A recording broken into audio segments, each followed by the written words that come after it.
Elon's most recent Plaid event was designed to save the Model S and Model X from extinction, is our assessment of the Plaid introduction.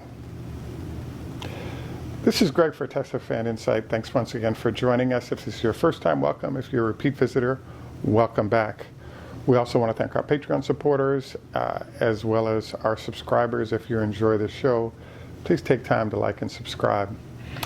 So, I spoke with a few friends this morning after the introduction last night regarding the 10th of June introduction of Plaid and sort of the big expectations we all had regarding finally having access to Elon, where we might hear some news on Cybertruck or other things that reflected what we were hoping for, which is new information that really boosts our sense for where Tesla is and where it's going. So the assessment given by kind of my number one trading buddy was that that was a complete waste of 2 hours. And I was like, I couldn't argue with that one, because we got a chance to hear and see a lot of things about the new Model S and then soon to be X in terms of motor changes, range, power, all these different parameters. The challenge, though, is usually Elon reserves special days like this for significant changes in terms of what's going on with the company or the stock, etc. So more revolutionary rather than evolutionary change. So the changes that we were exposed to were strictly evolutionary, not revolutionary. And so as a result, there are a lot of folks scratching their heads, including me this morning, in terms of what happened. So there are a few components of how we'd like to address this. The first is the fact, sort of A would be process on cars for Tesla and how the Plaid fits into that. B will be this extinction problem that seems to be coming in right now for Elon, and he's trying to hold it back, which is why I think we had this event. And then C would be, well, what are the implications of all this relative to investors, particularly large investors, as this occurs? And so I think that's our general trajectory for today. So the first thing I wanted to review is the fact that Tesla is one of the few auto companies that's something like 80% vertically integrated. So that means that from nowhere to nuts, they try to build everything. Seats, body panels are pressed out of aluminum. There are all these things that Tesla makes, which makes them extremely vertically integrated. One of the benefits of this is that if unlike the GMs of the world that are 25% vertically integrated, you have this integration, it gives you the ability to quickly transition to new ideas, new plans, without the need to go to outside entities as you're trying to execute this. So what that then means is that for Tesla, you'll notice that we were told by one of the senior managers that Tesla experienced as much as a 25% change in all of their vehicles every 3 to 6 months. So basically, if there were problems that popped up that were identified, or better processes that were identified, they'll be more quickly integrated into changes to the vehicle to help the vehicle be successful. So with that said, this, I think, was the biggest surprise of what was going on with Plaid. The changes made to accommodate the Plaid performances that we're seeing are consistent with the incremental changes normally made by Tesla. And so, yeah, this may be a bigger upgrade than that. But that was so strange, because it was like, well, wait a second. There's no revolution, there's no Cybertruck, there's no big battery change, there's nothing about what was said last night that represented a huge material change for Tesla from what it was done previously to what it's currently doing. So I'd have to say that was sort of the biggest shock for me and for everybody else as well. So the question that then comes up is, now wait a second, if there weren't any material revolutionary changes made and we only got evolutionary changes, which are usually done without fanfare and simply added to the website and people can start ordering the cars, what's up with this? I believe the answer to this is that there's a concept called eating your young. So in Silicon Valley, one of the biggest challenges for businesses is the fact that you create a company or a product and that product is put out there and it's doing well.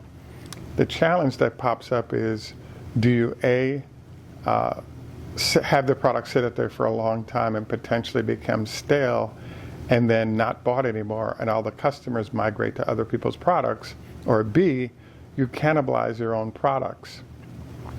There is so therefore Tesla has been really forced into the fact that they came out with the Model S, then the X, but most of the product stream has been down the scale of price to accommodate larger numbers of consumers. So this, I think, is a logical process. One of the battles that's going on between Elon and the normal process is that his favorite vehicle in the fleet and the car his personal vehicle at Tesla is actually a burgundy Model X. So the problem that's starting to happen, and has been going on for quite a while, is customers saying, I can't afford a $100,000 Model X after taxes, etc. I'd much rather do a Y or a Model 3 for size reasons, for price reasons, etc. So one of the byproducts of this has been that you'll notice that Elon has never been seen driving a Model Y, even though he publicly acknowledges that the Model Y will emerge as the #1 vehicle sold by Tesla, and it'll also emerge as the #1 vehicle sold anywhere in the world over time, and that's actually starting to happen. So the question is, why is Elon never driving the Model Y? And the answer is, he put his soul into the Model X, and he's really hoping to find a way, be it high-end performance or other methods, to have the car not go extinct. Now, that's an excellent question you ask, is how can a car go extinct if it's in the fleet of Tesla, etc.? The answer is economies of scale. So basically, any vehicle can disappear because if you can't get production above break even, that sucker's a dead duck, whether you know it or not. And so in the case of Elon, the problem with the Model X and S is the way it's been handled, i.e. no body updates, just internal performance and improvement updates.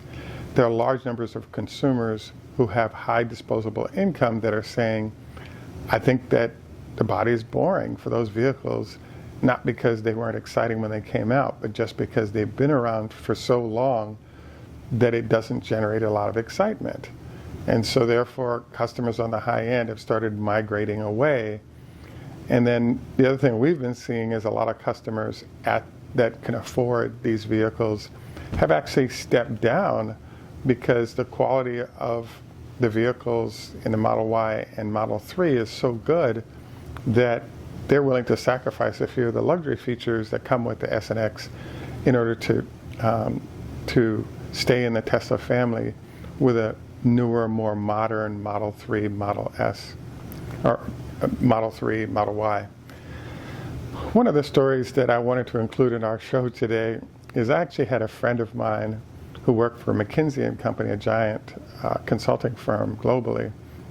And after Harvard Business School, he went to work at McKinsey, and he was working at a large paper company.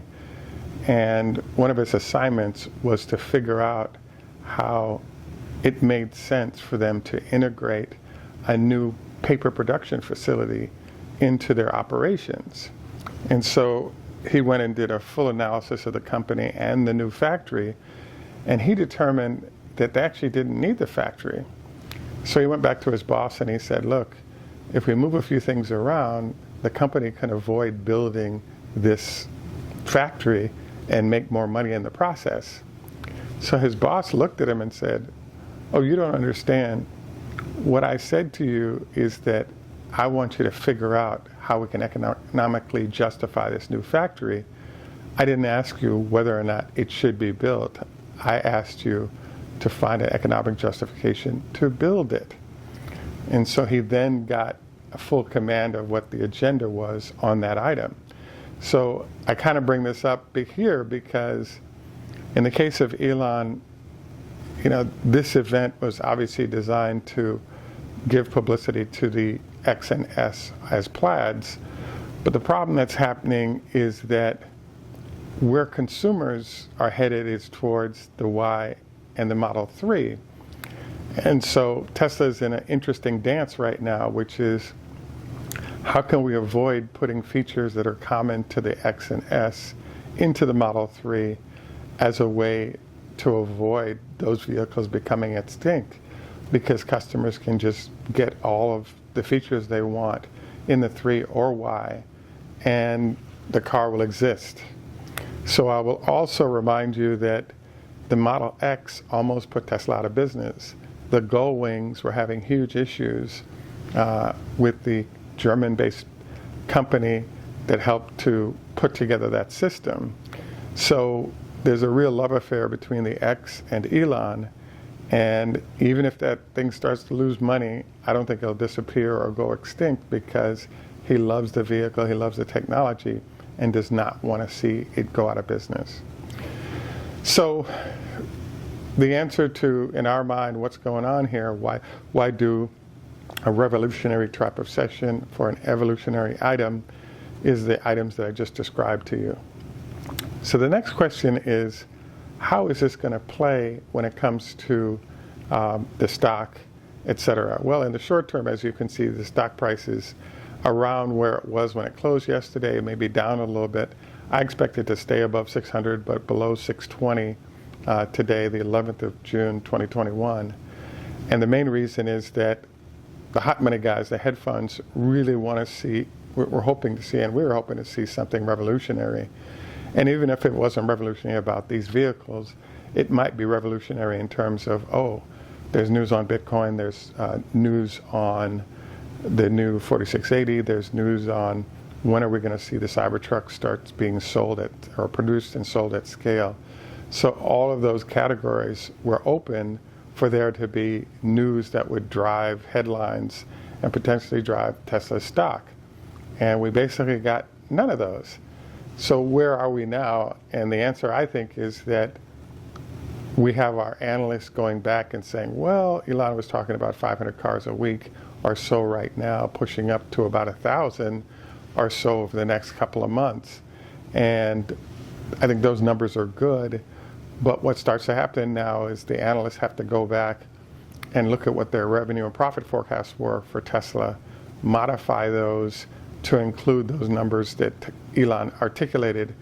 And so I expect 3 days from now, middle of next week, we start to see a movement in the stock price related to how those numbers are going to hit Tesla. So I'm hopeful that we get positive push on the stock price as a result. I think we will. I don't think it's going to be negative, because you've got new revenue and profit there. So I think, all in all, it's good. And the fact that those revenues are starting right away is also another positive. So in general, I think this was a positive event. It's just that we were all looking for something revolutionary or answers to unknown, really good questions, and that did not happen. So as a result, we're in the keep our fingers crossed, keep rooting for Tesla, hope we can keep moving forward successfully. But I'd have to say that I really think that, this was a nice event. It was nice to see the numbers, nice to see Elon looking a little bit healthier. It was a nice to see event, but it was really an evolutionary type event, which is the type of events that they typically don't do. And that's why I really think this is about, can Elon use the power of persuasion to get fans aboard, to keep this, the Model X in particular, but also the Model S from having such low sales that it doesn't make sense to make them anymore. So we'll see what the customer reaction is over numbers, how they hit the balance sheet. And we're definitely thinking positive for the company and Elon in this case. So we very much look forward to your commentary on this. And please remember to like and subscribe. We also have some SpaceX shares if there's interest. We also want to move on to our health tips next. I was just having a conversation with a friend about a conversation we've shared previously called nature bathing or forest bathing. So the whole idea is to sort of get out of the box you live in and get into nature and let the effects of that positively influence your health, which I think is a great idea. Number two, I had a conversation with a new Patreon supporter who is actually heavily into cybersecurity and computers, and wow, he was talking a number of things that one should consider in cybersecurity. A VPN, if you have more than $1 million account, is a very wise move. Virtual private network to avoid, to provide some screening from attacks. He also talked about phishing, where people send you random emails as a way to sort of try to get you to open that email, and just as soon as you open it, you're in deep trouble. So that's a reminder of don't open emails from folks or entities you don't already know. The next thing that I wanted to, so there are large numbers of great ideas when it comes to cybersecurity, and if you have some yourself in general, please share. The only other thing I would like to say is that there's something that has been bugging me about cybersecurity that I haven't been able to figure out for the last, let's say, couple of years once I learned how it worked. So there's something called virtualization of your computer. So you can actually get something called VMware for free, put it on your computer, and it will divide your hard drive so that you can have other operating systems or have storage or do things differently than the norm. And I wanted to encourage you to think about this. But tied into that, there's something that I've been wondering about for quite a while, which is if you're involved with a small organization that can't afford big IT budgets, I wanted to encourage you to think about using the free space that Google, Box, and others offers at the entry level. There's no cost to like 5 gigs of storage. The amount of storage has increased. I think Yahoo has unlimited or just some big number, because storage has gotten so cheap. I wanted to encourage you, if you work with a medium-sized to small organization, to try to have routine backups done. So you would do a backup, let's say once every 3 months, and then keep doing those backups, and that way you have a storage level of the files for that organization. That way, if there is a cyber attack, you're going to lose the data for the last 3 months, but you don't lose everything permanently. So I wanted to highlight this because I was kind of stunned to learn that there are 65,000 ransomware attacks annually. And I believe that one of the ways to address this is if you're using some basic cybersecurity strategies to manage your data, I think it can make life a lot better and easier. And the first one is to have a remote storage process where you're storing company data, organizational data, off-site on a routine schedule, so that if there is an attack, you now have the resource of those files sitting out that you can go back to and use at a later date. I mean, I would even say that something like stick a hard drive in there, or they have terabyte drives that you can use, download the data, stick it in some kind of storage, be it at a bank or so forth, and that way you have a routine way where files are being stored, and potentially if you did have an attack, you have all these ways to recover your data rather than end up in a payout ransomware situation.